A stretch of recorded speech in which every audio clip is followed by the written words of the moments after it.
My name is Simeon.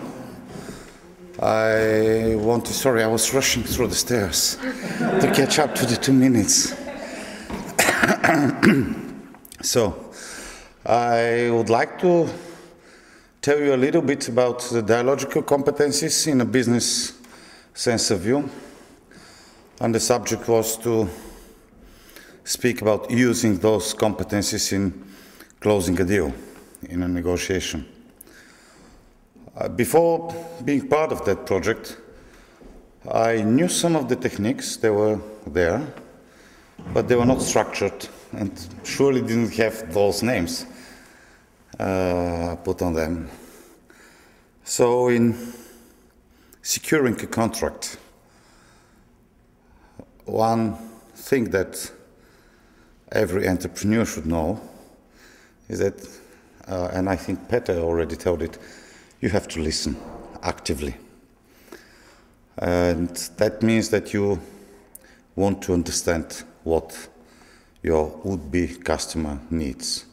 Customer being as a business, not as a physical person.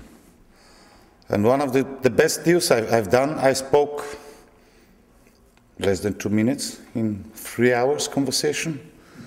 And at the end, the person said, "You are the best consultant I've ever met. You perfectly understand my business." I was only moving my head,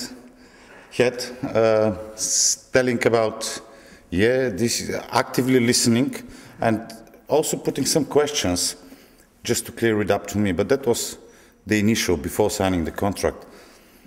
So the guy was so talkative, and he just wanted somebody to understand his own opinion about the business, and I really hard tried to understand where his problem might be, why he asks me. And that was a very humble and teaching experience for me, because I used to speak a lot. And from that moment on business meetings, I do not speak, I listen, I made questions, and I really have discovered the power of inquiries. Although I didn't put it in that wording, it was there. So thank you so much, both of you, for developing those methods and putting it in a very clear way. In my personal opinion, those methods are excellent tools to teach for negotiation, business negotiation, and closing a deal. Because once you understand your customers' needs, you can also get close to them somehow, to show them that you really understand their need. They will be more willing to work with you. And the price is something that you fix later on, but the first thing for a starting up entrepreneur is to catch the contract, to have the contract to start. So that was my experience, which I wanted to share. Keep it very short. If you have any questions, I'm ready to answer. Maybe I give the floor to Luba. Okay, so as you already might heard, my name is Lyubomira, and I'm going to speak to you from my two perspectives. One as an employee, and the other one as a student, which are often considered as the role of the listener. Because so far, most of you are the ones who are the leading group, whether you're the entrepreneur or you're the teacher, you're the one who is supposed to talk. And me, on the other hand, is the one who is supposed to listen and sit quietly. And this is the stuff I learned at school. You know, you have 40 minutes in which you sit, take notes, somebody else is speaking, end of story. And then you have to read it, go to a test, and that's it. And actually, thanks to the YAMA methods, I realized that it's not about it, because it's one thing just to read what you already have heard somewhere like 6 months ago, and it's completely different to learn while asking and while being active and present at the place. And you cannot be active when you're just taking notes and when you just have exams at the end, and it doesn't lead to anything.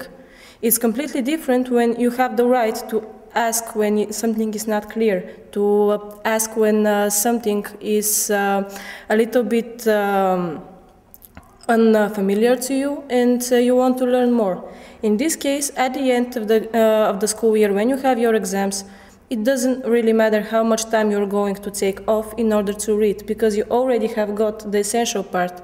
And in this case, everything from that moment on will be much, much more easier. On the other hand, as an employee for Bulgarian Development Agency, the way is it's in a way similar, because again, you are starting work, something which is relatively new, and again, you are expected to listen how they are going to tell you how you have to work and how you have to do your stuff in order to be successful.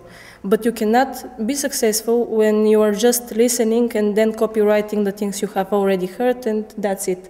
And one of the ways to manage to build not only hierarchy, but also horizontal relations in such type of organizations is exactly this type of dialogical listening and dialogical communication. Because once you know how to ask and you know how to listen, you can actually feel comfortable in your workplace or at university, and to really feel like you know what you're doing, whatever is it. And yes, that's pretty much for me.